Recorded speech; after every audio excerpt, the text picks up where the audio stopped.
Sinopsis sinetron Ikatan Cinta 26 November 2022. Mama Sarah ditemukan Aldebaran mohon untuk kembali.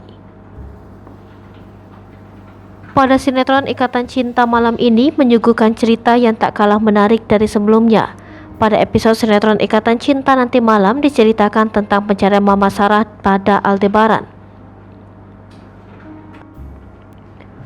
Malam ini Mama Sarah akhirnya ditemukan oleh Aldebaran di sebuah rumah gubuk.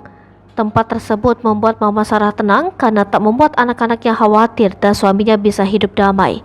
Namun pemikiran Mama Sarah ternyata salah. Semua orang cemas bahkan memikirkan keberadaannya. Al pun terus mencari dan akhirnya bertemu dengan Mama Sarah. Al memohon untuk Mama Sarah agar kembali. Karena Andin dan Papa Surya sangat cemas sampai Papa Surya menghilang agar terus mencari Mama Sarah. Jangan lupa saksikan kisah selanjutnya sinetron Ikatan Cinta yang akan tayang malam ini. Sekedar informasi, sinopsis ini tak sepenuhnya benar karena berasal dari berbagai sumber.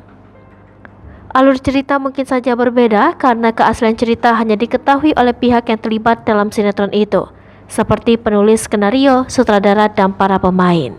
Hai pemirsa Sri Popo TV, jangan lupa komen, like, dan subscribe, serta tonton terus berita-berita terupdate lainnya.